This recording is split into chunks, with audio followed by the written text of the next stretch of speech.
നിങ്ങളുടെ കുട്ടിക്ക് second birthday candle ഊതാൻ പറ്റിയില്ലേ? അതെന്തുകൊണ്ടാണെന്നറിയാമോ? എന്താണ് ബ്ലോയിങ് സ്കില്ലിൻ്റെ ഇമ്പോർട്ടൻസ് എന്ന് നിങ്ങൾക്കറിയാമോ? കിഡ്സ് വേയിൽ നിന്ന് അനുവാണ്. പോകാം ഇന്നത്തെ വീഡിയോയിലേക്ക്. പല മാതാപിതാക്കളും ശ്രദ്ധിക്കാതെ പോകുന്ന കാര്യമാണ് മക്കൾ ഊതുന്നുണ്ടോ ഇല്ലയോ എന്നത്. ബ്ലോയിങ് സ്പീച്ച് പ്രൊഡക്ഷനെ പല രീതിയിലും ഹെൽപ്പ് ചെയ്യുന്നുണ്ട്. അത് എന്തൊക്കെയാണെന്ന് നോക്കിയാലോ? ഒന്നാമതായി മസിൽ സ്ട്രെങ്തനിങ്, അതായത് നമ്മുടെ വായിലെ മസിൽ സ്ട്രെങ്തൻ ചെയ്യാൻ വേണ്ടി ബ്ലോയിങ് സഹായിക്കുന്നു.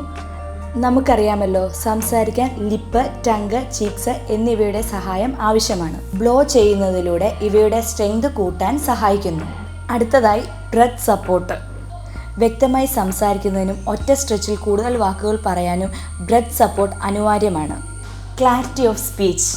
ഉ, ഓ പോലെയുള്ള ലിപ് റൗണ്ടിങ് സൗണ്ടും പ, ബ, മ പോലെയുള്ള ലിപ് ക്ലോഷർ സൗണ്ട് അഥവാ ബൈലേബിയൽ സൗണ്ട്സ് പറയുന്നതിനും നേസൽ സൗണ്ട് കുറയ്ക്കുന്നതിനും സ്, ഷ് തുടങ്ങിയ സൗണ്ട്സിൻ്റെ പ്രൊഡക്ഷനും അതോടൊപ്പം മൊത്തമായി സ്പീച്ച് ക്ലാരിറ്റി ഇംപ്രൂവ് ചെയ്യുന്നതിനും ബ്ലോയിങ് ഒരു പ്രധാന പങ്ക് വഹിക്കുന്നു.